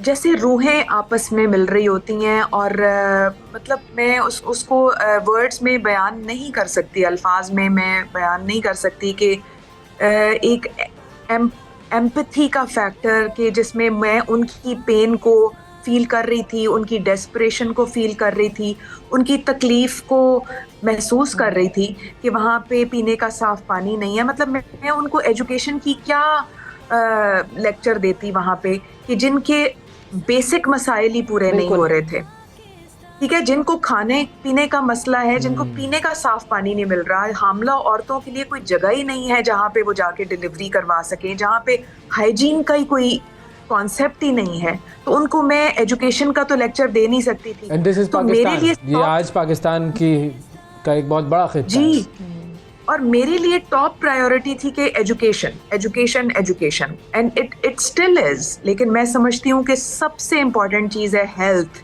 हाँ, लेकिन पहले अब हेल्थ, बिल्कुल देखिए, जिंदगी होगी, साफ पानी जिसका पीने, आप पानी साफ नहीं पी रहे तो आपकी सेहत कैसे ठीक हो सकती है? आप बताएं। कितना भी कोई आयरन मैन होगा, कोई आयरन वुमेन होगी, अगर उसको साफ पानी नहीं आप देंगे, वो एक टाइम तो आएगा कोलैप्स करेगी। तो छोटे बच्चों के बहुत सारे इश्यूज हैं वहाँ पे, बच्चे ब्लाइंड हो रहे हैं। मैंने जिन बच्चों को वहाँ उठाया है, वहाँ पे वो उनकी आंखों, उनकी बिनाई नहीं है सही तरीके से, तो वो शायद मे बी हामला औरतों के इश्यूज हैं कि जिसमें उनको साफ पानी नहीं मिल रहा, तो उनकी डेफिशिएंसी हो रही है, तो जिसमें जब आगे बच्चे पैदा हो रहे हैं तो किसी के कोई पोलियो हो रहा है, किसी के इश्यूज हैं बॉडी के, तो वो बहुत सारे मसले, बेसिक इश्यूज वहाँ पे बहुत ज़्यादा हैं। पीने का साफ पानी, मैं तो एक ही पॉइंट के ऊपर हूँ, काम कर रही हैं। हमारी दुआ ये है कि आप हमारी दुआ ये है कि जो आप काम कर रही हैं, जो आपने बेड़ा उठाया है, जो टारगेट है वो आपका मुकम्मल हो और हम भी आपके साथ जुड़ें और बहुत सारे लोग आपके साथ जुड़ें। और इसी तरीके से जो एक वो होती है ना, कॉर्पोरेट सोशल रिस्पॉन्सिबिलिटी तो होती है, लेकिन मैं कहता हूँ ये सेलिब्रिटी सोशल रिस्पॉन्सिबिलिटी भी है। एज ए सोसाइटी हमारी सोशल रिस्पॉन्सिबिलिटी है कि हम सब इस तरह के कामों में बढ़ चढ़ कर हिस्सा लें। बिल्कुल। And before we end this, हम चाहेंगे एक मरतबा फिर आप अपने फंड रेजिंग के हवाले से ज़रा बता दें डिटेल्स, ताकि जो लोग देख रहे हैं और जिन्होंने डोनेशंस करनी है तो वो आप ज़रूर इधर आकर वो कर सकते हैं। मेरा अकाउंट नंबर जो है वो मैंने आप लोगों के साथ शेयर किया है। मैं बारहा आप लोगों को दोबारा ये कहूँगी कि मैं इस टाइम आपके साथ चाहे 10 मिनट के लिए बैठी हूँ, लेकिन आप लोगों की चैरिटी ये होगी, being hosts of the show end of the platform, कि आप लोग रिप्रेजेंट कर रहे हैं और आप लोगों के साथ कम्युनिकेट कर रहे हैं, तो आप लोगों को इस चीज़ के बारे में आप लोगों की तरफ से चैरिटी ये है कि आप लोगों को अवेयरनेस देते रहें बार बार, क्योंकि हमारा मेमोरी स्पैन इतना कम है, हमारी याददाश्त इतनी कम है कि हम एक दिन एक न्यूज़ सुनते हैं, हम दूसरे दिन वो न्यूज़ हमने भूल जाते हैं। बिल्कुल। आज हमारे खुदा न खास्ता मुल्क में बम ब्लास्ट होता है, हम आज परेशान होंगे, हम 2 दिन के बाद भूले में होंगे, हम बहुत बड़ा वाकया भी भूल जाते हैं। तो इस वक्त फ्लड्स के इलाके में परेशानियां और तकलीफें चल रही हैं कांस्टेंट बेसिस के ऊपर, तो प्लीज उसको बार बार टैप करते रहिएगा। बिल्कुल। और हम अपने सोशल मीडिया पर भी डालेंगे इंशाल्लाह, गोफंडमी पर जो राह का पेज है उसको भी हम लिंक करेंगे लोगों को। और अनवरी खानम का अकाउंट है, तो आप लोग, मैं आपको दोबारा शेयर कर दूंगी, आप अपने प्लेटफॉर्म पे प्लीज लोगों को बताते रहिए। जितनी जल्दी फंड्स आएंगे उतनी जल्दी इंशाल्लाह ताला घर बनाने में कामयाब होंगे, इनके घर बनेंगे और ये दोबारा बसेंगे। बिल्कुल। हदीका कियानी नाजरीन हमारे साथ मौजूद थी और ज़बरदस्त काम कर रही हैं और हम इनके काम में इनके साथ शिरकत करनी है। वक्फे की तरफ बढ़ना है, वक्फे के बाद आपसे दोबारा मिलते हैं। सुबह सवेरे पाकिस्तान, सुबह सवेरे पाकिस्तान, सुबह सवेरे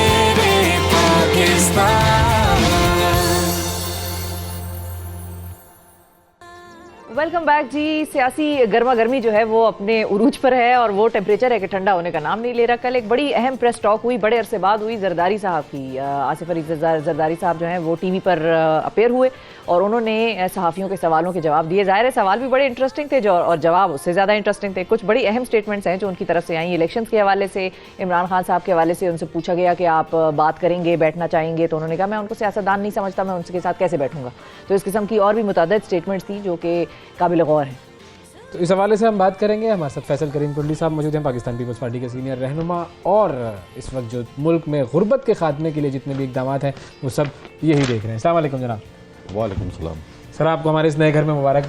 मैं आपको जो है बेस्ट विशेस कि आप एक नए उसमें जो है सर ये आपकी जो गुलाबी टाई आपने पहनी हुई है, ये हमारे घर के खुशी में ये भड़कीला सा रंग अच्छा लग रहा है। अच्छा रहा है। आप लोगों ने नहीं दिए, मैंने अपने खरीदी है और हाँ, ये सही है। लेकिन आपको मैं जो है आपके जो है नए प्रोग्राम में आपको जो है मैं बेस्ट विशेस देता हूँ। अल्लाह ताला आपकी। लेकिन सर ये बताएं कि डायरेक्टली टाई की तारीफ पे आपने फौरन हम पे ये तनकीदी निश्तर क्यों निछावर करके वो फौरन आपने क्लैरिफिकेशन दे दी कि आपने नहीं दी है, मैंने खुद खरीदी है, ऐसा क्यों? इतनी टेंशन है आजकल? नहीं, वो लोग कहते हैं अक्सर वो होता है ये आपके कपड़े बड़े अच्छे हैं, वो पता लगता है कि उसी ने गिफ्ट किया। मतलब अगर आप हमारी अवैस की तारीफ करते तो अवैस कहना बनता था कि भाई आपने नहीं दिया, क्योंकि लिफाफा हो जाता ना। नहीं, मैं तारीफ क्यों मैं सियासतदान को लिफाफा दे सकते हैं, क्यों नहीं दे सकते? हम तो लेने वाले हैं। तो आप तारीख बदल लें। अच्छा, ये भी सही, तारीख बदलनी पड़ेगी। लेकिन चले तारीख बदलने से इलेक्शन की तारीख पे आ जाते हैं कि आप लोग इलेक्शन के लिए रेडी हैं मुकम्मल तौर पर? क्या चाहते हैं कि हो फ़ौरन हो, टाइम पर हो, कब हो? क्योंकि लग तो नहीं रहा कि जो बाकी जो जमातें हैं जो इस नून लीग और फजलुर रहमान साहब वो तो नहीं चाह रहे। देखिए, पाकिस्तान पीपल्स पार्टी का पहले दिन से बड़ा क्लियर स्टांस है। मैंने भी कई दफ़ा प्रेस कॉन्फ्रेंस में पार्टी के चेयरमैन ने भी कहा है कि इलेक्शन कमीशन जब भी तारीख देगी पाकिस्तान पीपल्स पार्टी हम तैयार है। और कॉन्स्टिट्यूशन, क्योंकि हम ये एक दावा करते हैं कि पाकिस्तान पीपल्स पार्टी वो जमात है जिससे इस मुल्क को मुतफ़िक आइन दिया और फिर आइन को अपनी शक्ल में बहाल किया, असल शक्ल में। हम ये कहते हैं कि जो भी आइन है, आइन के मुताबिक ही चलनी चाहिए। अगर हम आइन के मुताबिक न चले तो हम में और फिर डिक्टेटर्स में क्या फ़र्क रहेगा? तो हम ये चाहते हैं कि आइन के मुताबिक जो चीज़ भी है, इलेक्शन कमीशन डेट्स हैं। मैं अक्सर मिसाल देता हूँ, जैसे फ़ौज हमें 24 घंटे साल के 12 महीने दुश्मन के खिलाफ लड़ने के लिए तैयार रहती है, इस तरह पॉलिटिकल वर्कर भी हमेशा इलेक्शन के लिए तैयार रहते हैं। और इलेक्शन कमीशन को भी तैयार रहना चाहिए। बिल्कुल, इलेक्शन कमीशन काम ही इलेक्शन करवाना है। इसका काम है, वन पॉइंट एजेंडा उनका, बाकी तो कोई काम नहीं। और तो कोई काम नहीं। तो लेकिन अगर मिसाल के तौर पे अगर मिसाल के तौर पे कुछ जो पार्टीज या जमातें कह रही हैं कि भाई हालात ठीक नहीं है, पैसे नहीं है मुल्क के पास, इलेक्शन कैसे होगा, सिक्योरिटी की सूरत हाल है, अगर उस मद में इलेक्शन डिले करने का कोई मैकेनिज्म या कोई इमरजेंसी का मामला होता है और इलेक्शन कमीशन और हुकूमत की दीगर जमातें PMLN और ये सब फजलुर रहमान साहब वगैरह ये उसको सपोर्ट करते हैं, तो पीपल्स पार्टी नहीं उसको सपोर्ट करेगी आइडिया? देखिए, इत्तेहादी जमातें हैं। पहले हम माजी में आपको पता है PDM का हिस्सा थे, हमारे भी उनमें इख्तलाफात होते थे। मतलब अभी तो PDM का ऑफिशियल हिस्सा तो नहीं है ना? हाँ, मतलब मुझे हमेशा आपके प्रोग्राम में बताना पड़ता है, ठीक है। PDM का हम हिस्सा थे, फिर हम PDM से निकले। हमारे पॉइंट ऑफ व्यू पहले दिन से किया था कि हमने जो है वो जमहूरी तरीके से पार्लियामेंट के अंदर और पार्लियामेंट के बाहर एक रोल प्ले करना है। अब ये है, देखें, हम ये कह रहे हैं कि ये चीज़ें जो है, इलेक्शन जो है आज नहीं होंगे तो 6 महीने बाद होने हैं, 3 महीने बाद होने हैं, साल बाद होने हैं। इलेक्शन तो फिर भी आपने इलेक्शन में जाना है। तो इलेक्शन जो अगर इन टाइम हो जाए तो मैं समझता हूँ कि होने चाहिए। अब ये मैं नहीं समझता कि पैसे नहीं है इलेक्शन में। अगर आप अखराजात अगर देख लिया जाए तो वो मैनेज हो सकते हैं। लॉ नोटिफिकेशन भी एक अगर आप कहें तो हमने मोहतरमा की शहादत में भी इलेक्शन लड़ा। बिल्कुल, हमने उस वक्त भी इलेक्शन लड़ा जब हमारे पास सुबह रोज़ाना पुलिस वाले खड़े होते थे, घर से न निकले, बाहर खुदकुश घूम रहे हैं, टारगेट किलिंग हो रही है, हालात ख़राब हैं, हमने उधर भी इलेक्शन लड़ा। अफगानिस्तान में जंग की सूरत में भी इलेक्शन हुआ। बिल्कुल। तो ये चीज़ें मैं नहीं समझता कि पॉलिटिकल वर्कर के लिए ठीक है, हालात ख़राब हैं, ख़ासकर खैबर पख्तूनख्वा में जो सिक्योरिटी की हालत ख़राब है, लेकिन इलेक्शन एक प्रोसेस है, वो तो आपको तो ये क्यों फिर इस वक्त बहाने बना रहे हैं ना? फिर इसका मतलब मैं नहीं समझता, लग रहा है कि इस वक्त इलेक्शन कराना इंतखाबात के जो रिजल्ट्स हैं उनको देखते हुए। देखिए, ये बात नहीं है, इलेक्शन में हार जीत होती है। चलो फॉर एग्जांपल अगर इलेक्शन हो जाते हैं अप्रैल में और एक जमात फॉर एग्जांपल PTI हार जाती है, क्या वो इस रिजल्ट को मानेगी? दूसरी बात ये देखें, बात नहीं बनना चाहिए। अब हम यही सवाल यही होता है, देखें कि जब PTI की पिछली 4 साल हुकूमत थी, उन्होंने आगे पंजाब के जो इलेक्टेड बल्दियाती वो इदारे थे तोड़ दिए। बिल्कुल। उसके बाद 4 साल इलेक्शन नहीं करे। हालांकि उन्हीं का था कि हमारा जो है ब्रेन चाइल्ड है, होना चाहिए ये चीज़ें। लेकिन मैं समझूँ आप इस प्रोसेस में चलते हैं, जब प्रोसेस में जाएंगे और लोगों को एहतसाब करने दें। आप हमारे एहतसाब ना करें, मीडिया ना करे, बाकी लोग ना करें, अवाम एहतसाब नैब करे, कोई भी नहीं कर नैब, कभी कोई नैब। देखिए नैब हमेशा, हम हमेशा हमारे स्टांस रहे कि नैब हमेशा पॉलिटिकल विक्टिमाइजेशन के लिए इस्तेमाल हुई है, नैब हमेशा पार्टियां तोड़ने के लिए इस्तेमाल हुई है, और कुछ नहीं है नैब का। आप देखें अगवा बर तवान के इदारे आपको पकड़ा, अभी भी जो नैब के जरिए हो रहा है ये तोशाखाना, हम कह रहे हैं नैब नहीं होता। हम कहते हैं देखें, अगर आप फौज की अगर बात करते हैं, वो कहते हैं हमारा अपना एक इदारा है जो अपने फौज के साथ, जुडिशरी कहते हैं हमारा जुडिशल कमीशन है। एक सियासतदान है, कभी उसको एंटी करप्शन खींच रहे, कभी FIA खींच रहे, कभी नैब खींच रहे। भाई आप एक इदारा, हमने एक उसमें बनाया था PAC, पब्लिक अकाउंट कमेटी, जो कि लीडर ऑफ द अपोजिशन को हम देते थे कि आप जाके हुकूमत का एहतसाब करें। क्यों नहीं हम पार्लियामेंटेरियन जो हम सियासतदान है इकट्ठे क्यों नहीं होते? रोजाना 7 से 11 बजे तक हमने शो लगा होते हैं, एक दूसरे को गाली निकाल रहे होते हैं, बिल्कुल उधर से टाइम फारिग होता है, फिर ट्विटर पे आ जाते हैं, हम इसीलिए सुबह को बुलाते हैं, सोशल मीडिया पे आ जाते हैं। ठीक है, आपका प्रोग्राम तो फिर भी थोड़ा सा जो है ना वो सॉफ्ट इमेज वाला प्रोग्राम है ना, वरना तो ये चीज़ होती है, लोग देख रहे थे यार सियासतदान क्या है, क्या कर रहे हैं, तो एक दूसरे की नज़रकशी जब हम कर रहे होते हैं, लोग कहते हैं वाकई सियासतदान ऐसे ही। अच्छा, आता है जरा इमरान खान साहब के हवाले से जो बयान था। अच्छा, एक तो पहले मैं समझ रहा, मैंने कहा कैसे इमरान खान का अपना नहीं दिया, हाँ जो इन्होंने लेना था आपने ले लिया। जरदारी साहब ने बात कर दी तो हम कैसे ना करें उस पे बात। उन्होंने तो कहा कि मैं बात करूंगा नहीं, उन्होंने ये बात की है। तो ये क्या मामला है? क्योंकि पीपल्स पार्टी हमेशा डायलॉग पर यकीन रखती रही है, और आपने भी अभी यही कहा कि हम सियासतदान अपना कोई मैकेनिज्म निकालें, और ऐसे लोगों से आप लोगों ने बातचीत की जिनके बारे में कभी उम्मीद नहीं थी कि इन लोगों के साथ आप बैठ सकेंगे। देखिए, हमें हमेशा, अगर आपने प्रेसिडेंट जरदारी साहब को देखा जब वो प्रेसिडेंसी में आए, उन्होंने तमाम इख्तियारात पार्लियामेंट को दिए, 18th अमेंडमेंट देखें, जो चीज़ भी आप देखें, मोहतरमे की शायद तो उन्हें पाकिस्तान खपे का नारा लगाया, बहुत कुछ किया। देखिए, अब ये चीज़ है कि हम कहते हैं पॉलिटिशियंस को आपस में बैठ कर मसाइल हल करने चाहिए। अगर हमारी इकनॉमिकल सिचुएशन है, हमारे पॉलिटिकल सिचुएशन है, जो चीज़ भी है, इख्तलाफात अपनी जगह पे। देखें, जब पिछली दफ़ा पार्लियामेंट आई इमरान खान की, हर किसी ने कहा ये सेलेक्ट होके आए, हर किसी ने नहीं कहा सर, आपने कहा, सिवाय आपके सर, आप लोगों ने कहा सिलेक्टेड का वर्ड तो कोई नहीं, बिलावल साहब ने किया था। तो उस पर किसने ताड़ी हमारी? डेस्क बजाए इमरान खान समेत। वो दिखाया, क्लिप दिखाया जरा, मैं ले आऊंगा क्लिप आपके लिए, ठीक है? वो बाद में उसको ख्याल है क्या कह दिया उसने, वो हमेशा बाद में ख्याल आते होंगे। तो उसमें ये है कि देखें, जब उनकी हुकूमत थी, हमारी अपोजिशन की जमातें हल्फ लेने के लिए तैयार नहीं थी। हमने राज़ी किया कि हमें हल्फ लेना चाहिए, हमें पार्लियामेंट के अंदर और पार्लियामेंट के बाहर की दर अदा करना चाहिए। फिर जब भी कोई सिचुएशन आई मुल्क के हवाले से, चाहे वो इंडिया के हवाले से थी, चाहे कश्मीर के हवाले, जो चीज़ भी थी, हम वहाँ पर मौजूद होते थे। हमने कहा ये मुल्क की बात है। अब ऐसा क्या हो गया कि अब बात नहीं, अब देखें कि हमने कहा कि यहाँ पॉलिटिकल स्टेबिलिटी है, इकोनॉमिकल स्टेबिलिटी, आए बैठ में टेबल टॉक के जरिए हम क्यों मीडिया के जरिए बात करें? हमें सियासतदानों को मीडिया के जरिए बात नहीं करनी चाहिए। आगे हम जो है, मतलब खान साहब से टेबल टॉक हो सकती है या नहीं, आपको लगा तो इंशाल्लाह मीडिएशन के लिए इंशाल्लाह फिर बेड़ा पार है। फिर तो बेड़ा पार ही है वाकई। मीडिया वालों को मत लगाइएगा, मैं तो इस पर बिल्कुल इख्तिलाफ करूंगा। तो उसमें यह है कि मैं समझता हूँ कि देखें, फॉर एग्जाम्पल एक मिसाल, इलेक्शन हो जाते हैं पंजाब और खैबर पख्तूनख्वा में, और होने चाहिए, एक जमात हुकूमत में आती है, फॉर एग्जाम्पल, मैं ये मिसाल दे रहा हूँ कि अगर हुकूमती इत्तेहाद आ जाती है, क्या इमरान खान इलेक्शन को मानेंगे? वो बोलेंगे देखो मैं तो बहुत पॉपुलर था, मुझे हरवा दिया, फॉर एग्जाम्पल, या कोई हम हार जाते हैं, हम भी यही कहेंगे कि जी देखिए। फिर आप देखें, जब वो इलेक्शन आएगा कौमी असम्बली का, वही पंजाब के जो वज़ीर आला और खैबर पख्तूनख्वा के वज़ीर हैं वो कौमी असम्बली पे असरअंदाज होंगे। फिर जब वो साइकिल कंप्लीट होगा, फिर पंजाब और खैबर पख्तूनख्वा का इलेक्शन, फिर वज़ीर आज़म, तो और आप पूरे द मोर रीजन के नेशनल असेंबली के इलेक्शन। मैं ये नहीं कह रहा हूं, मैं सिर्फ फॉर वो तो असेंबली अब डिसॉल्व हो गई है, तो फॉर द डिस्कशन कह रहा हूं। अच्छा, आपको मवाद मिलता रहेगा। पाकिस्तान का खुदा न खास्ता जो है ना, वो ये धरने होंगे, ये एहतजाज, हम ये इलेक्शन नहीं मान रहे, कह रहे हम ये इलेक्शन नहीं मान रहे, ये चीज़ होगी। और फिर इलेक्शन कमीशन के किरदार देखें, माजी में भी इलेक्शन कमीशन ने कहा कि आप वज़ीर आज़म, वज़ीर आला, वज़रा डेवलपमेंट स्कीम नहीं हो सकती। कश्मीर में क्या हो रहा था, GB में क्या हो रहा था, वो थे। अगर हम होंगे तो हम भी यही काम करेंगे। नहीं, लेकिन अब ये जो बात थी जरदारी साहब की, किसी इमरान खान साहब से बात नहीं हो सकती, तो कोई किसी किस्म की टेबल टॉक के भी दरवाजे बंद हो चुके हैं, इट्स ऑल ओवर। देखें, टेबल टॉक के दरवाजे इसलिए बंद नहीं होने चाहिए, और वो इसलिए कह रहे हैं कि देखें, जब भी उससे जब बात की, चाहे वो हुकूमत में था, चाहे अपोजिशन में था, उन्होंने कहा नहीं, मैंने बैठना इनके साथ। हाँ, बिल्कुल नहीं बैठता, ये चोर है, ये डाकू है, फलां है, ढींग है। भाई आपने 4 साल हुकूमत की, अगर हमारी पार्टी में चोर डाकू उनको टांग देते ना सजा। मैं कहता हूं कि मेरी पार्टी में अगर गलत लोग हैं, किसी जमात में गलत लोग हैं, आप उनके सारे, मैं नहीं कहता कि सारे मीडिया वाले गलत हैं। बिल्कुल मीडिया आजकल अगर आप चैनल्स देखें, आजकल आप अगर एंकर्स देखें, मेजॉरिटी, मैं सारों का नहीं कहता, वो पार्टी के तर्जुमान बन चुके हैं, बहुत मतलब पॉलिटिसाइज हो गई है, तकरीबन सारी इदारे पॉलिटिसाइज हो गए। तो अब जो चीज़, जो स्टांस इमरान खान का था कि मैं इनसे बात नहीं करूंगा, अब वो स्टांस पीपल्स पार्टी ने ले लिया कि ठीक है, हम भी आपसे बात नहीं करेंगे। जब वो आप मुझे कहें साल के 11.5 महीने के मैंने बात नहीं की, तो फिर 15 दिन आपके बंदे, आप कहते हैं नहीं, ऐसी बात नहीं है। देखें, फिर भी हम तो देखें, हमने तो एक बहुत पुरानी जमात है, हमने बहुत सी चीज़ें उतार चढ़ाव उसमें देखे, फिर भी at the end of the day हम बात करेंगे, क्यों नहीं करेंगे। लेकिन मतलब ये है कि अगर वो एज ए पॉलिटिशियन बात करें। और जो गिरफ्तार करने के जो मामला चल रहे हैं रोजाना की बुनियाद पर पुलिस पहुंचती है, गिरफ्तार नहीं होते। हाँ, एक टीजर देके आते हैं। क्या खेल रहे हैं ये, इसका आपको क्या समझ में आता है? वैसे उधर से उनकी ट्वीट आती है कारकुनान जमान पार्क पहुंचे, इधर से हुकूमत का आता है। आप लोग गिरफ्तार करवा रहे हैं, हम तो नहीं करवा रहे हैं। आप चाहते हो ना हो?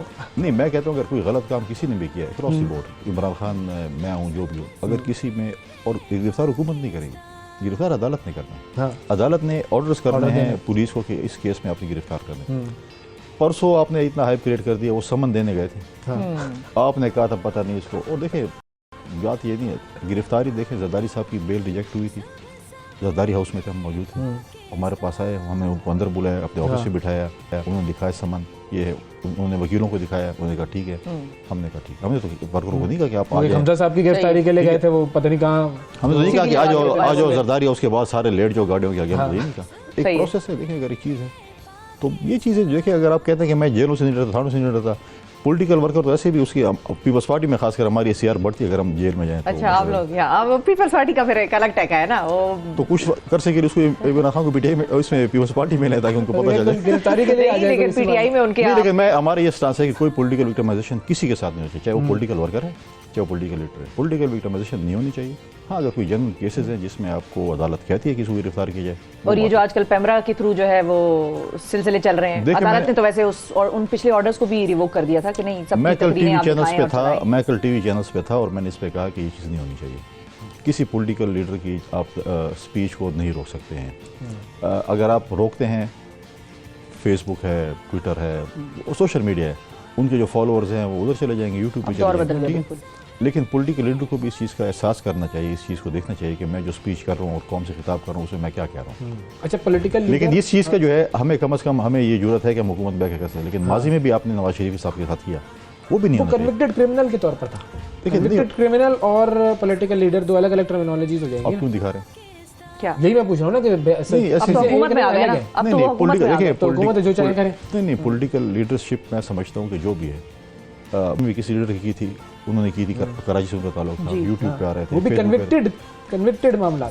आप रोक सकते हैं स्पीचेस? नहीं रोक सकते। वो तो सोशल मीडिया पर तो चलती रहेगी, लेकिन जाहिर है अगर एक हुकूमती इदारा है तो वो तो ये नहीं कहेगा कि लोगों को, जिस मुल्क में जिस शख्स को लेकिन लीडरशिप को देखें, सुनाई गई है, लीडरशिप की स्पीचेस, पहली बात यह है कि लीडरशिप जो है फ्रीडम ऑफ एक्सप्रेशन की बात जो हम करते हैं, लीडरशिप की स्पीचेस नहीं रोकनी चाहिए।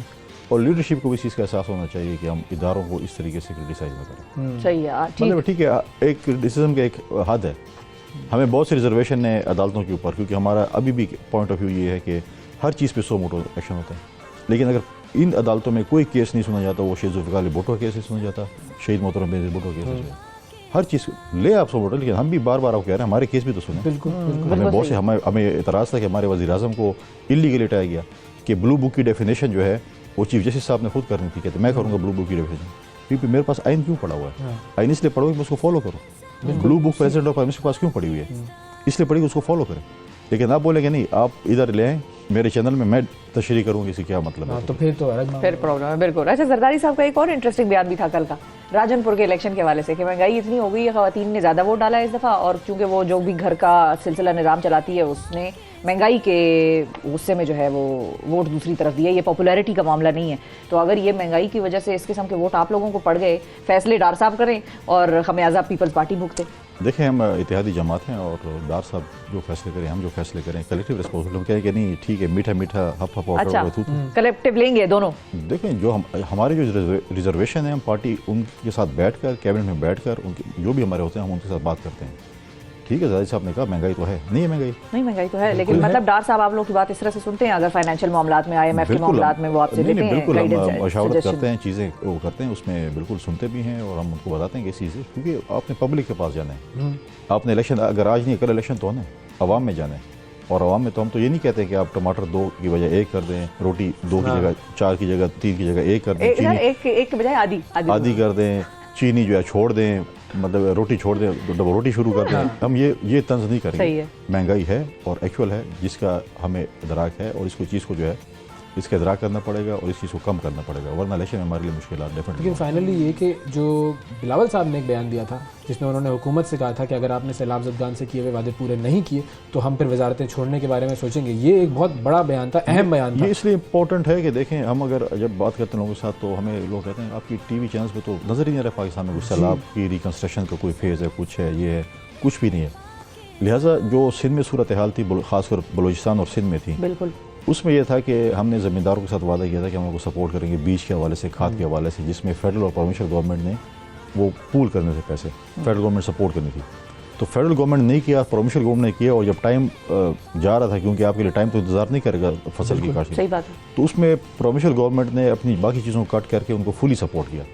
उस पर उन्होंने हमें सपोर्ट नहीं किया, उसमें उन्होंने कहा कि मैं आपका केस कैबिनेट में भी और प्राइम मिनिस्टर साहब के साथ लड़ूंगा, अगर मैं आपको अपने हुकूक नहीं दिला सका तो मुझे फिर कैबिनेट में बैठने का कोई फर्क नहीं। बिल्कुल सही, ये इंपॉर्टेंट बात है। और ज़ाहिर है सैलाब ज़दगान की जो सूरत हाल है इंपॉर्टेंट और रिस्पांसिबिलिटी भी बिल्कुल कर रहे हैं, तो उसके ऊपर काम होना चाहिए। बहुत शुक्रिया अदा करेंगे फैसल करीम को। आपके साथ अगला प्रोग्राम करेंगे गुर्बत के खात्मे के बारे, इसके ऊपर क्या काम हो रहे हैं ये हम प्लान करते हैं और आपको बताएंगे कि किस किस तरीके से उसका आपने कोटा भी बढ़ा दिया है, लोगों के ऊपर जो इनकम है वो भी बढ़ा दी, सब्सिडी भी बढ़ाई सर, तो वो सारी चीज़ें भी इंशाल्लाह डिस्कस करेंगे। नाजरीन, आज के प्रोग्राम में इतना ही, आपसे अगले प्रोग्राम में फिर मुलाकात करेंगे, उस वक्त तक के लिए इजाज़त दीजिए, अल्लाह हाफिज़। सुबह सवेरे पाकिस्तान, सुबह सवेरे पाकिस्तान, सुबह सवेरे पाकिस्तान।